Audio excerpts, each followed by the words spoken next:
Hello friends, welcome back. तो friends, Sunday के एक नए टेक Q&A वीडियो में फिर से आपका बहुत बहुत स्वागत है। आज है संडे और संडे के इस वीडियो में मैं आप लोगों की कुछ इंटरेस्टिंग क्वेश्चंस के आंसर देता हूं, आपके कुछ डाउट्स क्लियर करने की कोशिश करता हूं। तो चलिए करते हैं आज के क्वेश्चन आंसर शुरू।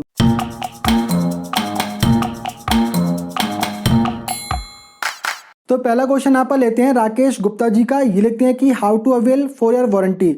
तो राकेश गुप्ता जी यहाँ पर पूछ रहे हैं, हाईसेंस के 2 टीवी मॉडल लॉन्च हुए हैं, U6K और U7K। इन पे 4 ईयर की वारंटी दी जा रही है, तो 4 ईयर की वारंटी कैसे अवेल करें। तो राकेश गुप्ता जी, यहाँ पर ये प्री बुकिंग ऑफर दिया जा रहा है, यानी कि आप प्री बुकिंग इन टीवी की करते हैं तो उस पर आपको 4 ईयर की वारंटी का ऑफर दिया जा रहा है। और जो U7K मॉडल है उस पर आपको प्री बुकिंग में फायर टीवी स्टिक 4K भी फ्री में दी जाएगी। तो वैसे तो इस पर 2 ईयर की वारंटी है, लेकिन प्री बुकिंग अगर आप कर लेंगे तो यहाँ पर इस पर 4 ईयर की वारंटी आपको मिल जाएगी। और जो प्री बुकिंग है 500 रुपीज़ देकर आप बुकिंग कर सकते हैं। और प्री बुकिंग की जो लास्ट डेट है वो है 28 सितंबर और आई थिंक 10 PM तक है, रात को 10 बजे तक आप कर सकते हैं। और 12 बजे से जो है आप फुल पेमेंट करके ये टीवी आप परचेज़ कर पाएंगे और उसके बाद में इसकी डिलीवरी की जाएगी। तो इस तरीके से जो है आप इस पर 4 ईयर की वारंटी का ऑफ़र ले सकते हैं। और जो लोग भी प्री बुकिंग में ये टीवी परचेज़ कर रहे हैं तो पूरे जो स्क्रीनशॉट आप लेके रख लें, जहाँ पर क्लियर मेंशन किया गया है कि प्री बुकिंग पे ये जो इस पीरियड से इस पीरियड में प्री बुकिंग की जाएगी और उस पर 4 ईयर की वारंटी आपको दी जाएगी। क्योंकि ऐसा देखने में मिला है कि पहले भी हाईसेंस ने इस तरीके के 5 ईयर की वारंटी के ऑफर निकाले हैं, लॉन्च ऑफर में 5 ईयर की वारंटी दी है, लेकिन कुछ लोगों ने उस ऑफर में टीवी परचेज़ किया है। और कभी कभी सेल के टाइम पे भी इस तरीके के ऑफर निकाले हैं, लेकिन जब एक्चुअल में उन्होंने वारंटी क्लेम की है तो फिर जो है हाईसेंस ने मना कर दिया कि इस पे 1 साल की वारंटी है या इस पे 2 साल की वारंटी है।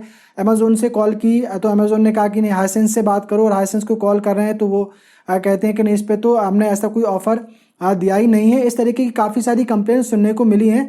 तो आप जो है पूरे स्क्रीनशॉट वगैरह लेके रख लें अगर आप प्री बुकिंग कर रहे हैं, ताकि अगर क्लेम करने का नंबर आए तो वो आप उनको दिखा सकें कि भाई इस पीरियड में हमने प्री बुकिंग की है और इस पीरियड में आपने ये 4 ईयर की वारंटी का ऑफर दिया है। ताकि अगर आप उनके खिलाफ में अगर वो सर्विस नहीं देते हैं और अगर आपको कोर्ट जाना पड़ता है उसके लिए, तो कम से कम आपके पास में उसका प्रूफ रहना चाहिए। अगला यहाँ पे क्वेश्चन लेते हैं संजय ओहोल जी का। ये लिखते हैं कि 43 U6K वर्सेस टोर्नाडो 2.0 55 इंच कौन सा बेटर होगा प्लीज़।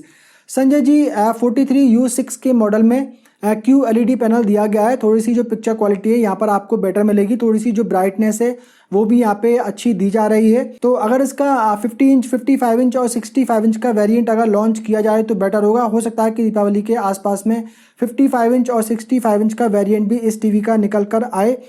अभी इसको अगर कंपेयर करते हैं टोर्नाडो 2.0 55 इंच के वेरिएंट से, तो टोर्नाडो 2.0 55 इंच का वेरिएंट ही यहाँ पर बेटर होगा ओवरऑल अगर देखते हैं तो। अगर यहाँ पे क्वेश्चन लेते हैं बिट्टू सिंह जी का। ये लिखते हैं कि सर टीवी कूलिंग के लिए बैक साइड में कूलिंग फैन यूज़ कर सकते हैं।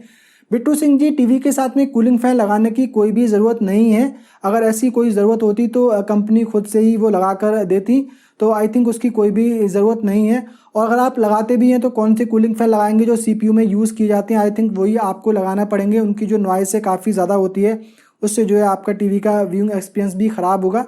तो मुझे लगता है कि कोई भी ज़रूरत नहीं है कूलिंग फ़ैन लगाने की। लेकिन इतना आप ख्याल रखें कि जहाँ पर भी आप टीवी लगाते हैं वहाँ पर थोड़ा सा प्रॉपर वेंटिलेशन होना चाहिए, जिससे टीवी की रियर साइड में और वॉल के बीच में थोड़ा सा गैप रहना चाहिए, जिससे जो वहाँ पर हीट है वो बाहर निकलती रहे। अगला यहाँ पे क्वेश्चन लेते हैं अतुल पांडे जी का। ये लिखते हैं कि LG UR7500 और LG UQ7550 with magic remote 43 inch, please suggest which one is best. Atul Pandey ji, ये दोनों ही टीवी एग्जैक्टली सेम है, बहुत ज़्यादा इनमें कोई ऐसा खास फर्क नहीं है। UR7500 2023 का मॉडल है, UQ7550 मॉडल जो है वो 2022 का मॉडल है, UR7550 मॉडल 2023 का भी आया हुआ है।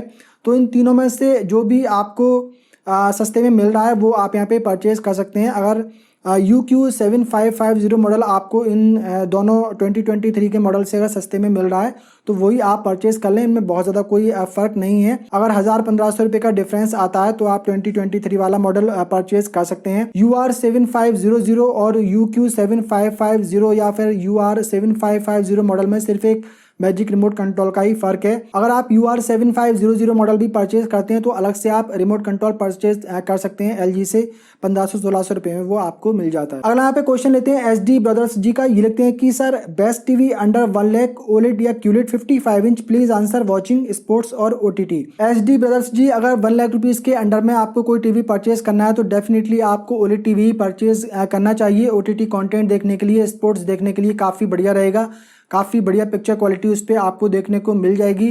1 लाख रुपीज़ के अंडर में आप LG A2 OLED मॉडल ले सकते हैं 55 इंच का वेरिएंट। आई थिंक 90,000 की प्राइस की रेंज में वो मिल जाएगा। काफ़ी बढ़िया टीवी है। थोड़ा सा अपग्रेड टीवी आपको चाहिए, थोड़ा सा लुक्स एंड डिज़ाइन बेसिकली अगर आपको बेटर चाहिए टीवी का तो आप LG B2 OLED मॉडल ले सकते हैं। वो उसका जो प्राइस है आई थिंक 1,10,000 रुपये के आसपास है। थोड़ा सा आपको प्राइस उसमें इंक्रीज़, अपना बजट इंक्रीज़ करना पड़ेगा और थोड़े से कार्ड वगैरह के डिस्काउंट लगा के उस पर आपको थोड़ा सा डिस्काउंट कम करके वो आपको 1,05,000 1,08,000 रुपये के आसपास से मिल जाएगा। तो I think B2 OLED model भी जो है काफ़ी बढ़िया है, वो भी आप ले सकते हैं। और 1 लाख रुपये इसके अंडर में ही आपको लेना है तो definitely LG A2 OLED model आप ले सकते हैं। अगला यहाँ पे क्वेश्चन लेते हैं मुख्तार शेख जी का। ये लिखते हैं कि भाई please guide me Toshiba 15 inch 350 2023 का मॉडल या फिर हाइसेंस का न्यू मॉडल A6H 120 हर्ट्ज वाला लूँ, दोनों में से कौन सा अच्छा है। मुख्तार शेख जी इन दोनों में से कोई भी आपको परचेज़ करना है तो डेफिनेटली आपको हाइसेंस A6H मॉडल ही परचेज़ करना चाहिए। वो थोड़ा सा बेटर है तोशिबा 350 के कंपैरिजन में। और देखिए हाइसेंस A6H मॉडल ये 120 हर्ट्ज नहीं है, इसका जो नेटिव रिफ्रेश रेट है वो 60 हर्ट्ज का ही दिया गया है। MEMC टेक्नोलॉजी के थ्रू यहाँ पर आपको एक्स्ट्रा फ्रेम इंसर्ट करके कुछ 120 हर्ट्ज का सपोर्ट देखने को मिलेगा। वो एक्चुअल में थोड़ा बहुत ब्लर फ्री पिक्चर आपको दिखाते हैं लेकिन कहीं ना कहीं ओवरऑल पिक्चर क्वालिटी वो रिड्यूस करते हैं, ऐसा एक्सपर्ट का मानना है। हालांकि वो नॉर्मली आंखों से देखने में आपको महसूस नहीं होगा, तो यहाँ पर आप कंफ्यूज ज़्यादा ना हो। आप A6H मॉडल ले लें, 120 हर्ट्ज का आपको इतना ज़्यादा ज़रूरत नहीं पड़ेगी नॉर्मल कंटेंट देखने में। अगला यहाँ पे क्वेश्चन लेते हैं सुरेश कुमार जी का। ये लिखते हैं कि sir please tell me Realme 55 inch TV screen replacement cost because it was broken, also advise me whether I go for repair और purchase a new one, thank you sir. Suresh Kumar ji अगर Realme के टीवी का आपका 55 inch variant का panel damage हुआ है तो आप मानकर चलिए कि 20 से 25,000 रुपये का खर्चा इसमें आएगा। एग्जैक्ट प्राइस मुझे इसका कंफर्म नहीं है लेकिन 20 से 25,000 रुपये कम से कम आपका यहाँ पर लगेगा।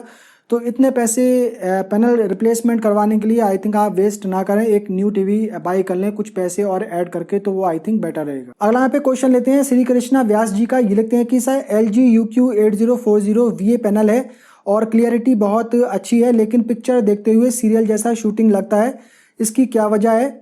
जैसे कोई वीडियो लाइव शूटिंग जैसे प्ले करता है वैसा लगता है, please sir reply. Shri Krishna Vyas ji अगर ऐसा आपको टीवी में लग रहा है लाइव शूटिंग जैसा वो लग रहा है तो आई थिंक ये अच्छी चीज़ है। यानी कि टीवी की जो मोशन हैंडलिंग प्रोसेस है वो आई थिंक काफ़ी बढ़िया है, जो बिल्कुल आपको एकदम लाइफ लाइक वहाँ पर एक्सपीरियंस दे रहा है, तो ये अच्छी चीज़ है। अब मैं यहाँ पर क्या समझ पा रहा हूँ, आप मुझे क्या बता रहे हैं, हो सकता है कि मैं गलत यहाँ पे समझ रहा हूँ, लेकिन जो लाइव शूटिंग की तरह अगर आपको वहाँ पे दिख रहा है तो वो अच्छी चीज़ है। टीवी के लिए मोशन हैंडलिंग उसका काफ़ी बढ़िया है। मेरे पास भी LG UQ8040 मॉडल है 55 इंच का वेरिएंट, लेकिन उसमें IPS पैनल है। और अगर आपको सीरियल की तरह दिख रहा है, यानी कि अगर आप कोई मूवी देख रहे हैं वहाँ पर आपको वो ऊपर जो ब्लैक और नीचे जो ब्लैक बार आता है, जो सिनेमा स्कोप जिसको बोलते हैं, सिनेमा बार जिसको बोलते हैं, अगर वो वहाँ पर नहीं आ रहा है, जो कि हम नॉर्मली वेब सीरीज़ देखते हैं उनमें नहीं होता है, मूवीज़ में होता है, अगर वैसा आपको दिख रहा है तो पिक्चर सेटिंग में आप जाकर देखें कहीं आपने जूम ऑप्शन तो वहाँ पर एक्टिवेट नहीं किया हुआ है। जूम को वहाँ से आप हटा के उसे नॉर्मल मोड पे कर दें तो वो आई थिंक ठीक हो जाएगा, अगर मैं सही समझ पा रहा हूँ तो। और अगर सिर्फ वहाँ पे मोशन की बात है कि मोशन ज़्यादा क्लियर आपको दिखाई दे रहे हैं तो वो आई थिंक उसके लिए अच्छी चीज़ है।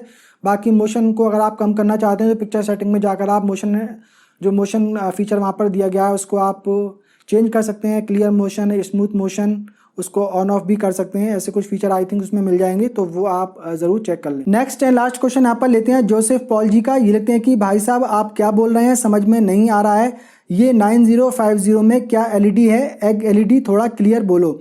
जोसेफ पॉल जी यहाँ पर मैं बता रहा हूँ कि जो LG UR9050 मॉडल है इसमें edge LED backlight technology use की गई है, EDGE एज टेक्नोलॉजी। तो जो LED टीवी होते हैं नॉर्मली उनमें दो तरह की बैकलाइट यूज़ की जाती है, एज LED और डायरेक्ट LED। एज एलईडी में क्या होता है, एक स्ट्रिप ऊपर की साइड में एलईडी की लगी होती है और एक स्ट्रिप नीचे की साइड में लगी हुई होती है, उसको बोलते हैं एज एलईडी। और किसी किसी टीवी में वो चारों साइड में भी आती है। इंडिया में जो है वो अपर और लोअर साइड में ही एज एलईडी देखी जाती है। यूएस, यूरोपियन कंट्री में कुछ दूसरे ब्रांड हैं जो कि इंडिया में सेल नहीं करते हैं, उनमें देखने को मिलता है कि चारों साइड में edge LED backlight technology use की गई है। एक होती है डायरेक्ट एलईडी बैकलाइट टेक्नोलॉजी, जो कि टीवी के जस्ट बैक साइड में लगी हुई होती है। इस तरीके से उसमें 3-4 लेयर लगी हुई, 3-4 स्ट्रिप लगी हुई होती हैं एलईडी की। वो अलग अलग वेरिएंट में, अलग अलग क्वांटिटी में लगी हुई होती हैं, यानी कि अलग अलग स्क्रीन साइज़ में, अलग अलग क्वांटिटी में वो लगी रहती हैं। ब्राइटनेस कितनी ज़्यादा और कितनी कम दी जा रही है उसके हिसाब से भी वो लगी हुई होती हैं। तो जो UR9050 मॉडल है, इसमें एज एलईडी बैकलाइट टेक्नोलॉजी है ऊपर की साइड में और नीचे की साइड में। तो आज के क्वेश्चन आंसर का सिलसिला यहीं पर खत्म करते हैं। उम्मीद करता हूँ ये वीडियो आप लोगों को पसंद आया होगा। पसंद आया हो तो वीडियो को कर दीजिए लाइक एंड शेयर, और अगर आपने भी पहली बार हमारे चैनल पर विजिट किया है तो चैनल को कर लीजिए सब्सक्राइब, बेल आइकन को भी प्रेस कर दीजिए। मिलते हैं किसी अगले वीडियो में, तब तक के लिए बाय बाय।